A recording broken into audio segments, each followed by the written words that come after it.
Mesdames et messieurs, bonjour et bienvenue à la session de la revue de presse de ce mercredi 2 octobre 2024. Fraternité Matin, le journal pro-gouvernemental avec lequel nous démarrons cette revue de presse, informe que le président de la République est à Paris depuis hier. Traitant l'ouverture de la deuxième session ordinaire de l'Assemblée nationale, le journal reprend les propos d'Adama Bictogo qui s'est voulu clair sur la question de l'homosexualité. L'Assemblée nationale n'a jamais été saisie d'un projet de légalisation. Le mandat qui donne de grands traits sur cette rentrée parlementaire ouvre avec les propos de Bictogo qui assure que tout sera analysé et discuté en toute objectivité. Au total, le journal note 22 projets de loi qui seront examinés et le discours émouvant de Vital Kamerhe n'a pas échappé au journal.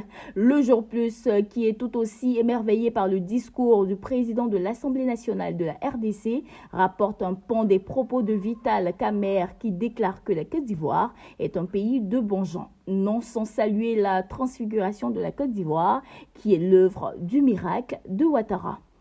Le rassemblement évoquant la vie chère, le budget d'État est formel pour dire que les dossiers très sensibles entrent les mains.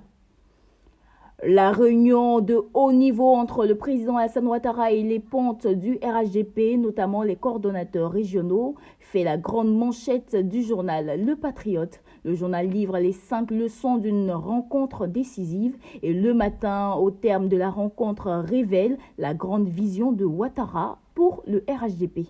Et déjà dans la dynamique de la présidentielle 2025, l'expression note que l'opposition est en proie à la division pendant que le RHDP flambe. Dans la dynamique du processus électoral, l'Inter annonce une rencontre décisive entre la CEI et les acteurs politiques aujourd'hui. Depuis 48 heures, la Fessie est traversée par une crise fratricide. Le Nouveau Réveil écrit qu'un drame s'est produit à l'université et a attrait à un étudiant opposé à la Fessie qui a été tué hier. Le confrère s'interroge si c'est la violence qui sera léguée aux générations futures.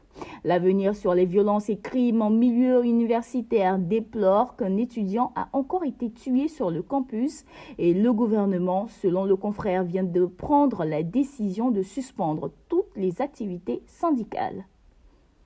Sur tout autre sujet, lisons la une de Notre Voix qui s'intéresse à la mutuelle générale des fonctionnaires où Paul Nyogbo, son président, lance la deuxième édition du bilan de santé. Avant de se quitter, convoquons Soir Info qui nous mène dans la commune de Yopougon où un Ivoirien vivant en Italie découvert mort dans une résidence meublée. Des révélations sur un dîner bien arrosé avec des amis la veille ont été livrées. Terminons à l'international, précisément au Niger, où Human Rights Watch, selon l'Inter, s'inquiète du fichage de certains individus comme de présumés terroristes. Mesdames et messieurs, voici ainsi égrené l'essentiel de l'actualité. Nous vous donnons rendez-vous demain, même heure, même canal. D'ici là, portez-vous bien.